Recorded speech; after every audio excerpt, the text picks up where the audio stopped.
नमस्कार, आप देख रहे हैं पॉलिटिकल पंचायत। मैं हूं आपके साथ निखिल। बिहार का चुनाव समाप्त हो गया है और बिहार के चुनाव में जो सबसे बड़ी पार्टी बनकर उभरी है, जिसने मतलब एक तरफा सबको समेट के रख दिया, वो है बीजेपी पार्टी। बीजेपी 101 सीट पर चुनाव लड़ी और जिसमें से 89 सीट जीती।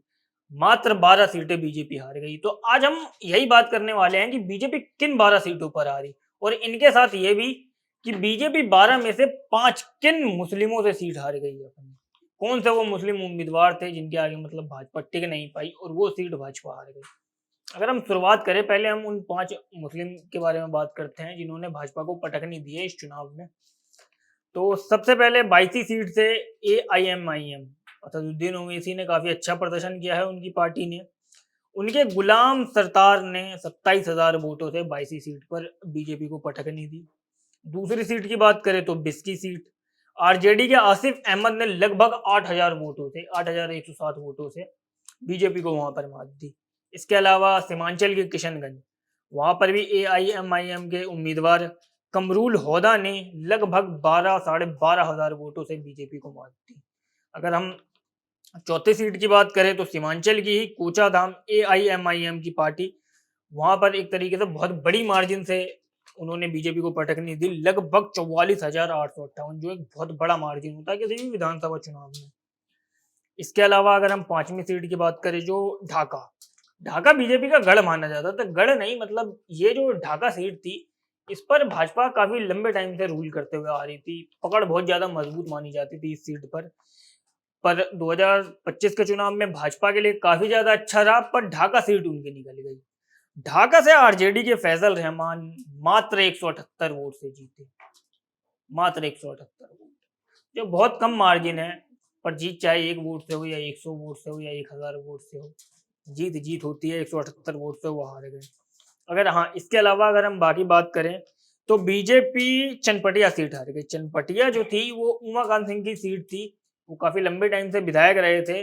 वहाँ वो हॉट सीट भी थी साथ ही, क्योंकि मनीष कश्यप भी वहां से लड़ रहे थे। कांग्रेस पार्टी के अभिषेक रंजन थे और वो केवल 602 वोटों से हारे हैं।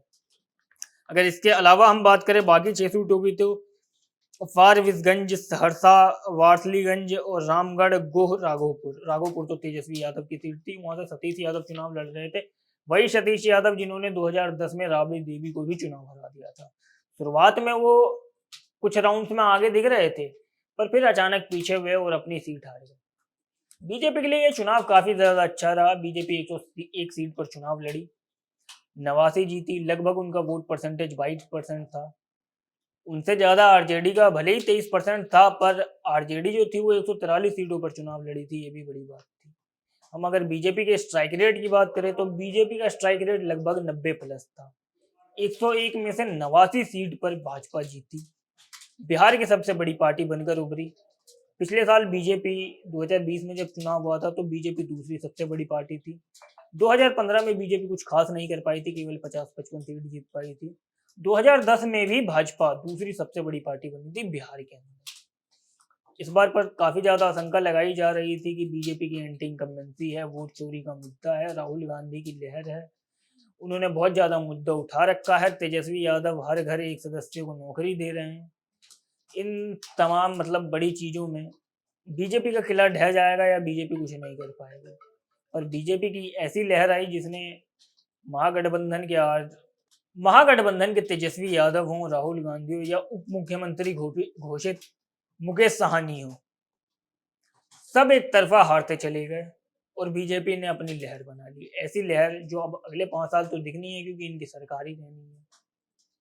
पर बीजेपी ने मतलब इस जीत के साथ उनके अंदर ऐसा उमंग और जोश भर दिया है, जिसके बाद उन्होंने सीधे तौर पर बंगाल में भी ललकार दे दी है। नरेंद्र मोदी ने कहा है कि गंगा जो है वो मतलब बिहार से होकर बंगाल जाती है। तो वो एक तरीके से इशारा था उनका कि अब हमने बिहार जीत लिया है, अब अगली बार बंगाल फतेह करने की बारी है। बंगाल वो फतेह कर पाते हैं नहीं कर पाते हैं तो आने वाला वक्त ही बताएगा। बाकी ये जो 12 सीटें हारी, इस पर आपका मतलब क्या कहना है कि किस वजह से बीजेपी हारी, ये हमें कमेंट बॉक्स में जरूर बताइएगा। और पॉलिटिकल पंचायत को सब्सक्राइब करना ना भूलिए।